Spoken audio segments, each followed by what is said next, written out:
Amigo, Evangelho de João, capítulo 11. Você pode ficar assentado como está. Evangelho de João, capítulo 11. Nós vamos ler do versículo 33 ao versículo 36. João, capítulo 11, do 33 ao 36. Jesus, pois, quando a viu chorar, e também chorando os judeus que com ela vinham, moveu-se muito em espírito e perturbou-se. E disse: Onde o puseste? Disseram: Senhor, vem e vê. Jesus chorou. Disseram, pois, os judeus: Vede como o amava. Amém, irmãos? Nós já temos trabalhado esse texto, irmãos, dentro e pensando aí dentro das reações humanas.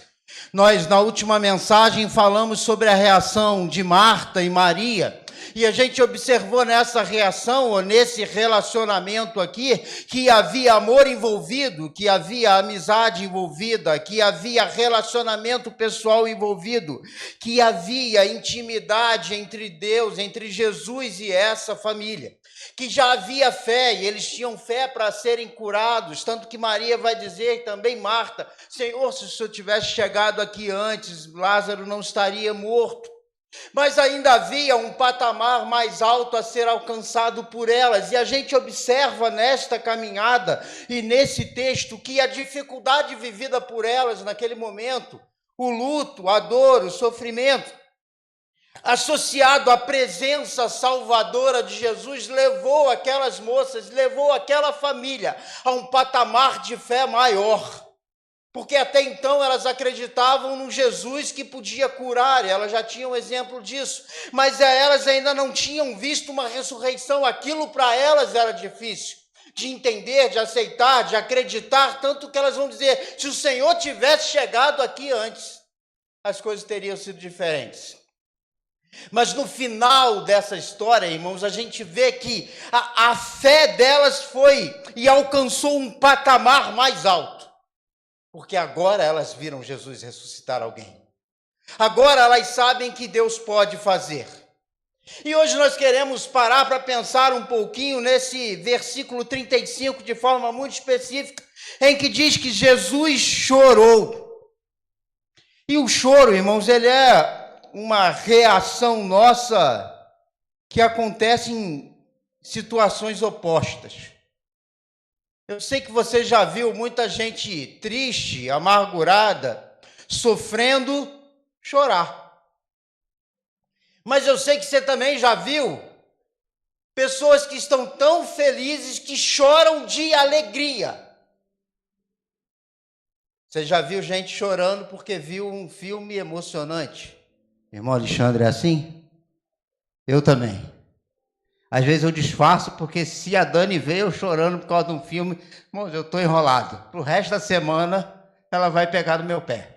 Então eu disfarço, tiro o óculos, mas é comum. O choro, ele está presente em vários momentos da nossa vida, e estava aqui com Jesus, e a minha pergunta é: por que Jesus chora?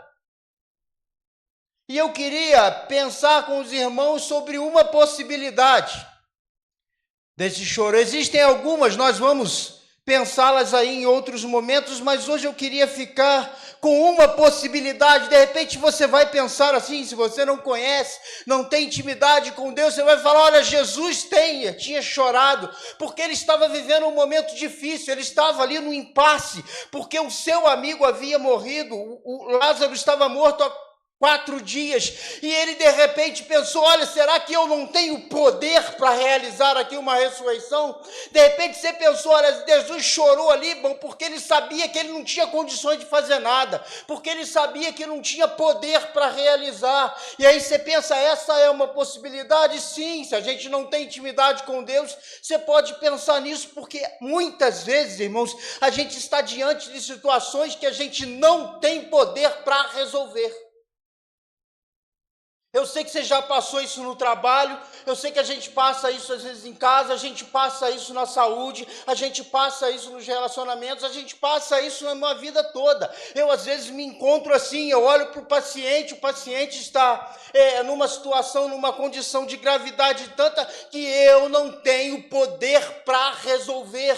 E às vezes os familiares chegam no hospital e eles olham para a gente como se a gente fosse, muitas vezes, dar uma solução ali, resolver aquele problema, trazer a cura, trazer a melhora para aquele paciente. E eu, muitas vezes, como aqueles que trabalham no hospital também, a gente olha e diz, olha, a gente não tem mais o que fazer. E isso, irmãos, é uma situação muito difícil, porque a gente se torna uma pessoa meio, a gente sem estrutura, a gente não sabe o que fazer mais, porque não tem. A gente sabe que se der a medicação, eu vou aliviar o sintoma, eu vou aliviar uma dor, mas eu não consigo parar aquela doença, eu não consigo reverter aquele problema, eu não tenho mais o que fazer. E às vezes a equipe chega a uma conclusão, olha, vamos colocar esse paciente em cuidados paliativos, e porque a gente não tem mais o que fazer, é a falta do poder.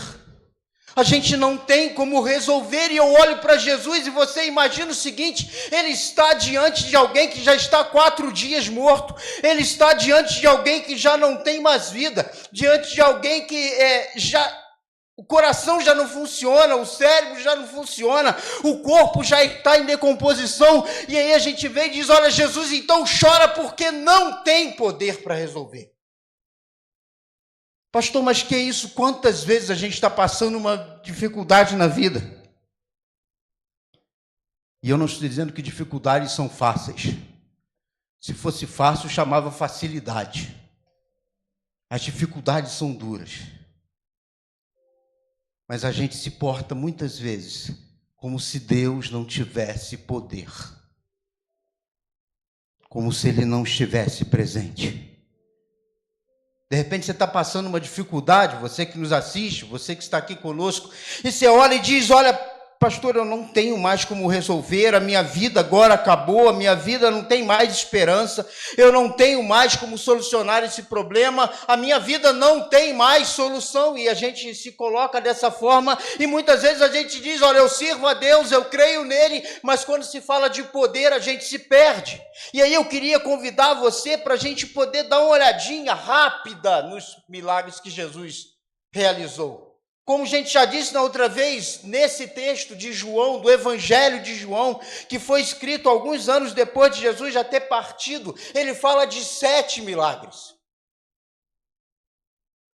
Ele fala de 7 realizações que o Senhor fez e que foram colocadas como um milagre. João capítulo 2, você não precisa abrir, a gente não vai ler esses textos todos, porque eu sei que você conhece. João capítulo 2, do versículo 1 ao versículo 11, fala de Jesus indo a bodas, as bodas em Caná da Galileia. E lá o vinho acaba e a mãe de Jesus vai pedir para ele, olha, dá um jeito, ajuda as pessoas, vai lá, fala para os servos, olha, vai e faz o que eles mandarem. E você vê Jesus transformando a água em vinho.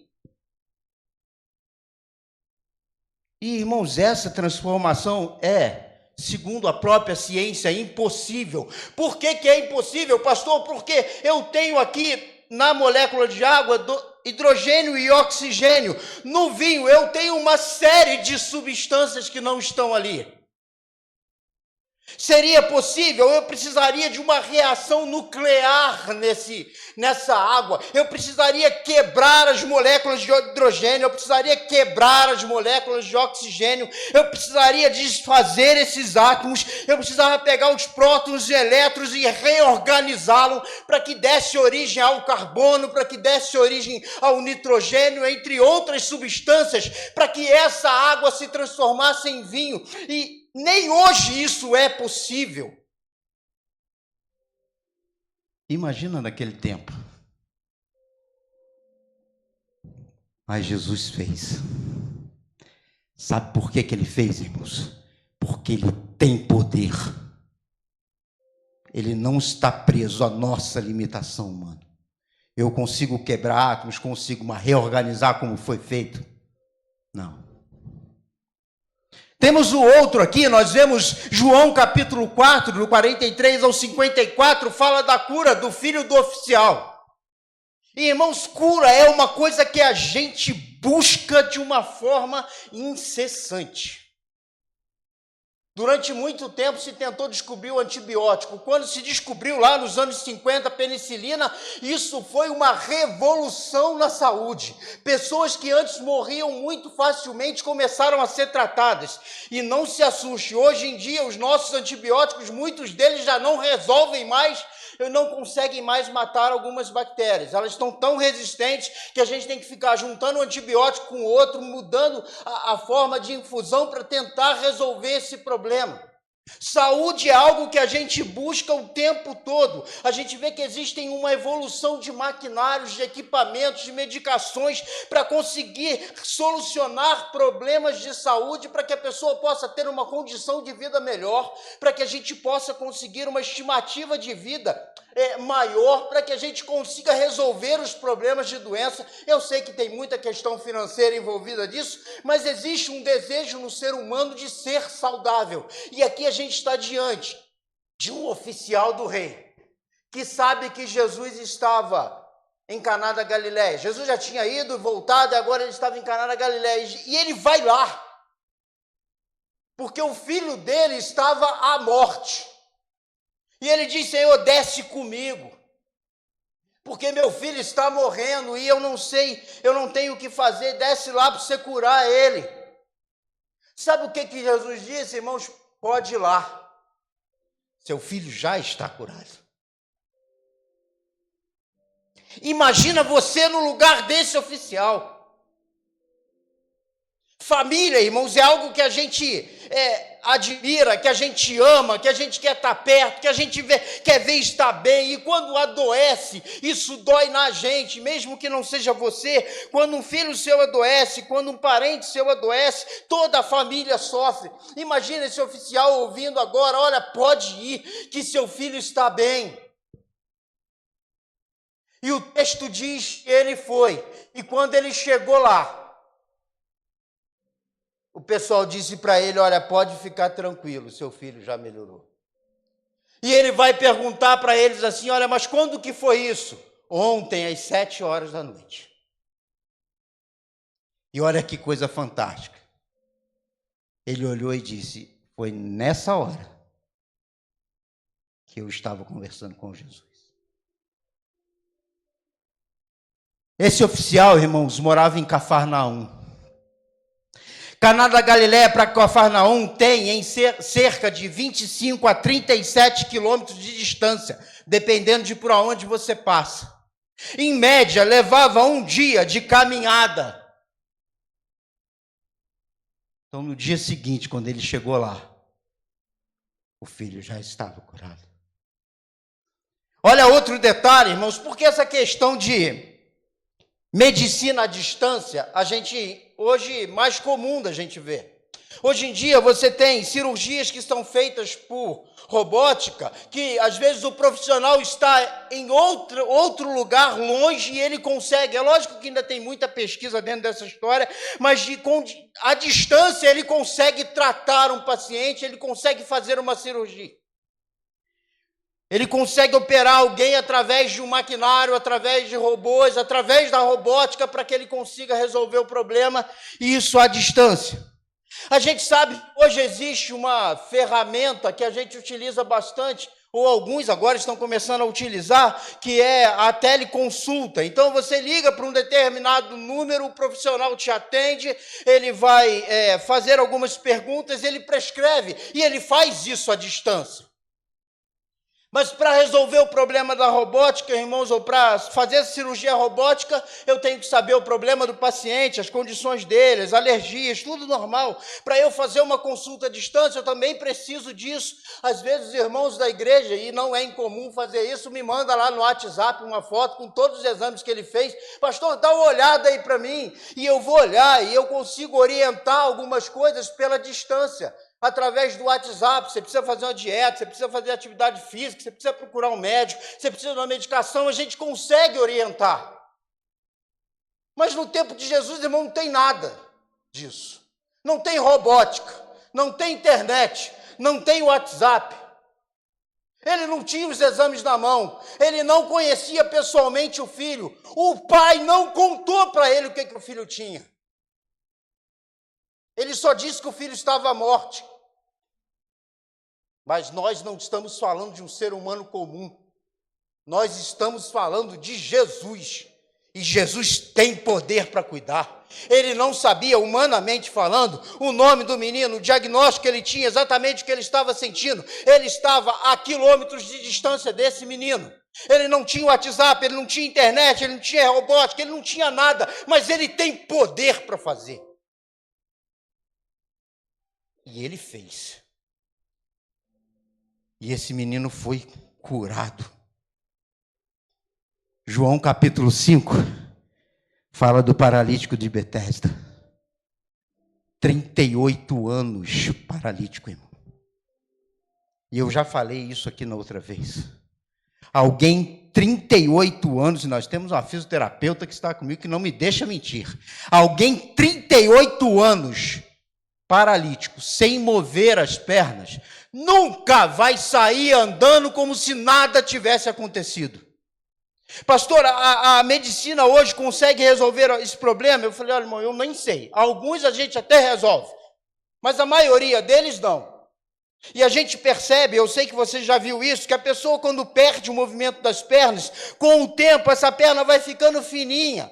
Por quê? Porque o músculo não está sendo utilizado, ela vai perdendo massa muscular, ela perde força, ela não consegue mais movimentar. É lógico que a gente tem hoje uma série de tratamentos de fisioterapia, entre outros, que podem melhorar essa condição, mas o fato é que se eu pego alguém hoje que está 38 anos numa cama, 38 anos paralítico, e eu consigo de alguma forma resolver esse problema, essa pessoa vai levar mais um tanto de tempo até ela conseguir começar a dar os primeiros passos, começar a ficar de pé e começar a andar novamente, normalmente. Quando eu olho para esse momento, eu vejo que Jesus chega. Esse homem está 38 anos lá, esperando alguém que o jogasse na água quando o anjo movia as águas, que era a cultura da época. E Jesus diz, olha, pode levantar, você está curado. E ele levanta dali, irmãos, e ele sai caminhando. Sabe por que Jesus fez isso? Porque ele tem poder. Depois, irmãos, em João capítulo 6, Jesus está conversando com uma multidão. E eu não tenho nem ideia de quanta gente é isso no deserto, irmãos. E esse pessoal tem fome. E o que Jesus vai fazer? Olha, vamos alimentar esse povo. Tem um menino com 5 pães e 2 peixinhos, ele vai pegar esse alimento. E eu sei que você sabe tão bem quanto eu que 5 pães e 2 peixinhos daria para o alimento do menino. Se ele não comesse muito, ele podia dividir com 1 ou 2. Alimentar 5.000 homens, fora mulheres e crianças. Irmão, nem se você desse um pouquinho assim. Sendo que esse pouquinho não alimentava ninguém. Jesus pega esse pão e esse peixe. E o que sempre me chama a atenção nesse momento, irmãos, é que Jesus dá graças antes do milagre acontecer. Antes da multiplicação começar, Jesus já agradece pelo pão e pelo peixe. E aí fico eu imaginando, Jesus vai partindo,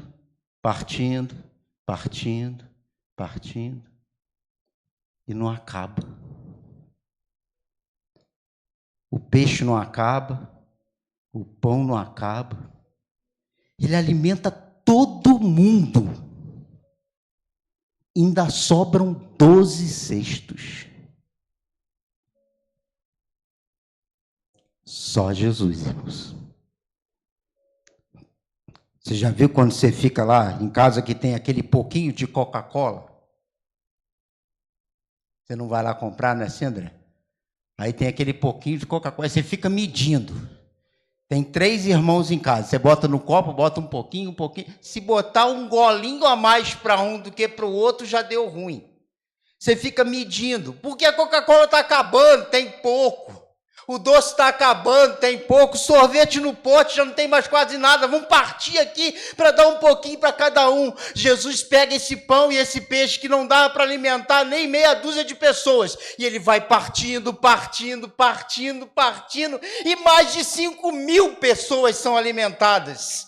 Deus tem poder para fazer, irmãos. E aí Jesus sai dali, ainda no capítulo 6, a partir do versículo 16, os discípulos vão entrar na água, vão tomar um barco, vão para o meio do mar, lá para o meio das águas, e o vento começa a bater, e daqui a pouco chega Jesus lá. Jesus está fazendo o quê? Caminhando sobre as águas. E aí você vai falar, pastor, isso é possível, pastor? E eu vou te dizer, não, irmãos. Isso não é possível. Há um tempo atrás eu li um texto que dizia que o ser humano tinha que correr a 60 quilômetros por hora para conseguir, é lógico, isso numa relação também de peso e densidade da água, para conseguir caminhar sobre as águas. Aí fui continuar a pesquisa agora há pouco tempo, já não é mais 60, o ser humano precisa correr a 108 quilômetros por hora, e isso baseado na densidade da água e no peso do seu corpo, para conseguir passar por sobre as águas. Jesus não corre, ele caminha sobre as águas.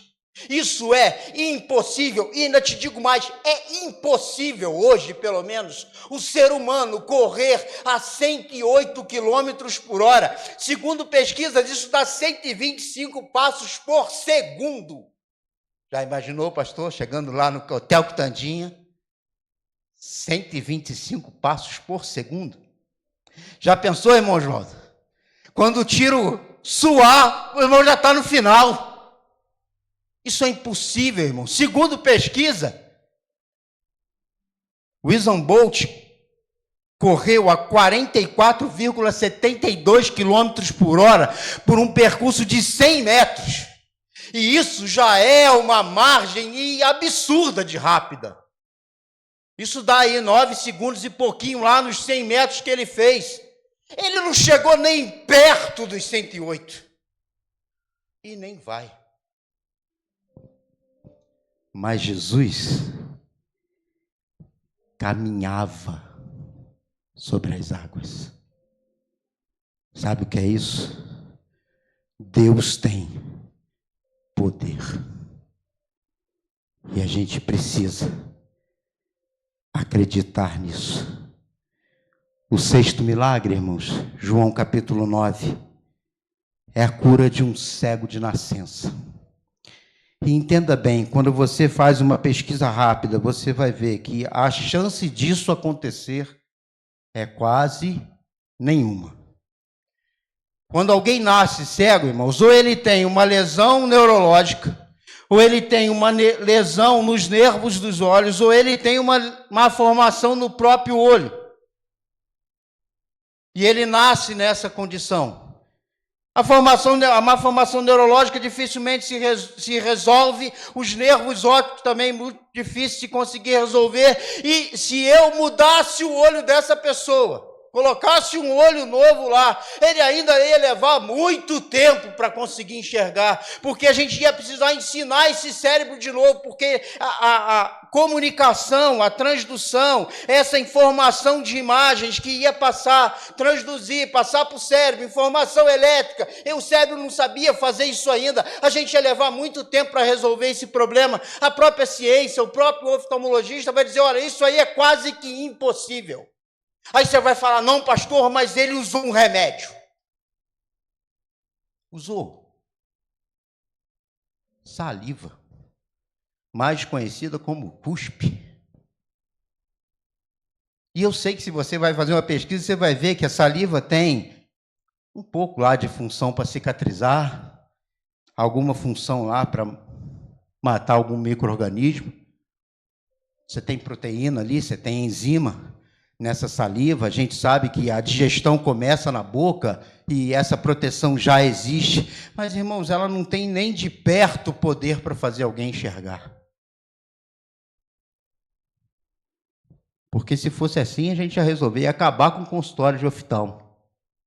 Ia lá, cospe no chão, faz uma laminha, bota no olho, vai com Deus enxergando. Só que isso não é possível. Você vê que Jesus cospe no lodo, faz uma massinha, bota na vista. Ele vai para o tanque de Siloé. Quando ele volta enxergando. Imagina o que é isso, irmãos. Ele nunca viu nada. O texto diz que ele era cego desde que nasceu. Mas quando ele tem um encontro com Jesus, ele volta enxergando. Sabe o que é isso? O nosso Deus tem poder, irmãos. Volto lá à minha pergunta. Por que Jesus chora? E hoje nós trabalhamos essa questão. Por que Jesus não tem poder? O próprio livro de João desmente essa afirmação. O nosso Deus, irmãos, grava isso na sua mente. É todo-poderoso. Ele é onipotente. Ele tem poder para fazer aquilo que ninguém mais consegue. Você pega a sua situação difícil, o seu problema é impossível de ser realizado, aquilo que está tirando o seu sono, aquilo que está maltratando a sua mente, porque você fica pensando naquilo o tempo todo, aquilo que não te abandona, é um problema que te persegue, e aí você olha para ele e diz, eu não tenho solução, mas entenda bem, a gente serve a um Deus todo-poderoso, que tem todo o poder para fazer. Vamos olhar para a gente antes de conhecer Jesus. Perdidos, fadados à morte eterna. E não tínhamos como resolver isso. Pastor, eu vou ser muito bonzinho e vou mudar essa minha condenação. Meu conselho para você, seja muito bom com as pessoas. Mas entenda uma coisa. A maior bondade que você possa fazer não vai mudar o seu destino eterno. Mas Jesus pode. Jesus tem poder, irmãos. Ele tem poder para pegar o pecador e trazer para a sua presença. E aquilo que é impossível para nós, Ele faz. E aí tudo que acontece aqui hoje tem sentido no Deus Todo-Poderoso que a gente serve. Quando eu digo que sou salvo em Jesus Cristo, isso faz todo sentido através de Jesus. Quando eu digo que quando eu partir dessa terra, eu tenho um lugar guardado para mim lá nos céus. Isso faz todo sentido, porque eu sirvo a um Deus que é todo-poderoso e que pode fazer. Não tem água que Ele não consiga mudar, não tem paralítico que Ele não consiga fazer caminhar, não tem cego que Ele não possa fazer enxergar, não tem mesa vazia que Ele não possa levar o alimento. Não tem água que possa afundá-lo se Ele quiser caminhar sobre elas. E não tem pecador que não possa ser salvo se ele se entregar a Jesus. Porque Ele sim tem poder para salvar as nossas vidas. E nós somos prova disso. Nós somos testemunhas vivas daquilo que Jesus pode fazer. A partir de hoje, lembra de uma coisa. Você serve a esse Deus. Pastor, então agora todos os meus problemas estão resolvidos. E aí a gente cai num erro muito grande, irmãos, porque às vezes a gente quer pegar o Deus Todo-Poderoso e usá-lo como a gente quer. Nosso irmão Alexandre tem, nossa irmã Andréia, Alexandre não, é da Andréia, uma EcoSport, branca. Está parada ali fora. E a partir de hoje, Andréia, presta atenção, você vai deixar essa EcoSport lá na minha casa. Não adianta baixar a cabeça assim, não. E você vai mandar toda semana o Pix para eu poder encher ela de combustível. E quando quebrar, eu vou mandar lá para tua casa para você mandar consertar. A Andréia vai falar, você está ficando maluco, filho. Você bebeu? Não bebo, mas... Você bebeu. Por que ela vai dizer isso? Porque ela vai dizer, olha, a EcoSport é minha. E sou eu que decido quanto que vou botar de combustível, aonde eu vou deixar ela. Quem tem todo o poder, irmãos, é Deus. E é Ele que decide o que vai fazer com esse poder. A maior decisão dele para nós se chama salvação. É isso. Pastor, mas e se eu morrer com alguma doença? E se eu for atropelado? E se eu perder o meu emprego? Deus não deixou de ser todo-poderoso porque as dificuldades vieram. E a gente precisa entender que Deus não tem que fazer aquilo que eu quero. É Ele que é todo-poderoso. E o que Ele fez por nós, irmãos, ninguém mais pode fazer.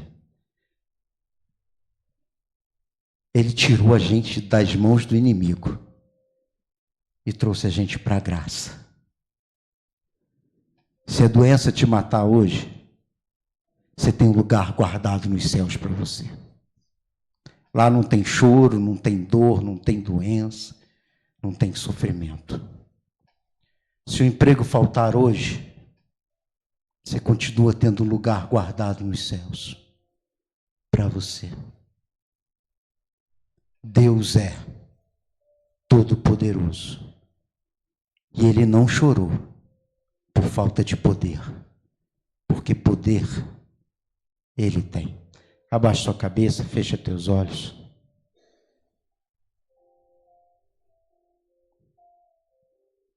Eu sei que você já conhece os milagres que nós citamos.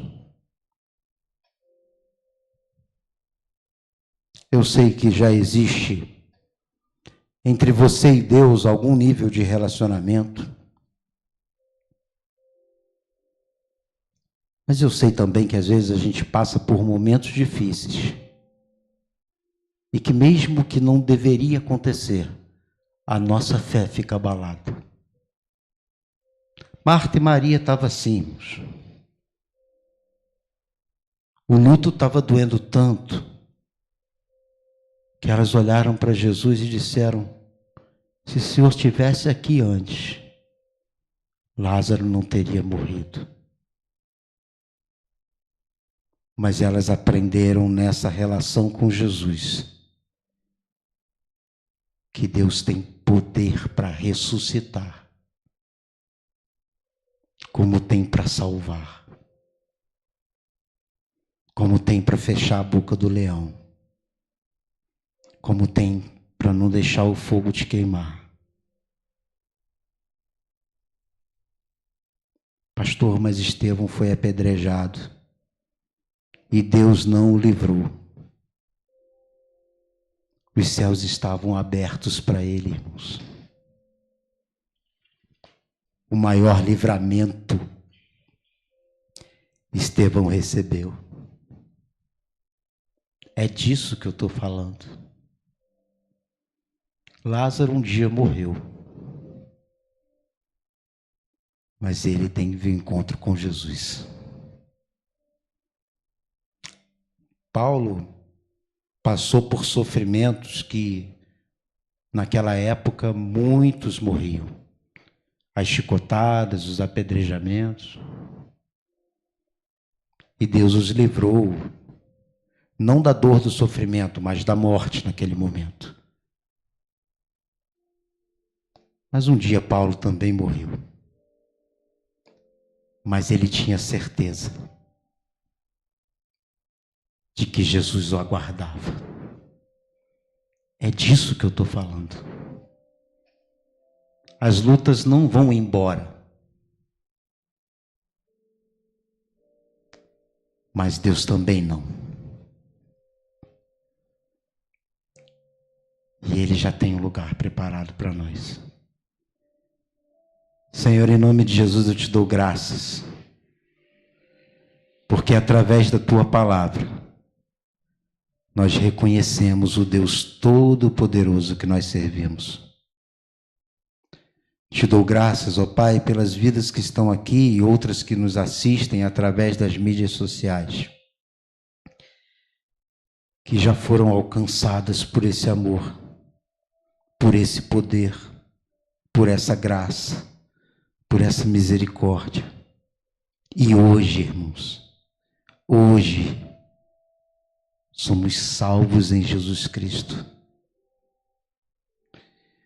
Hoje somos filhos.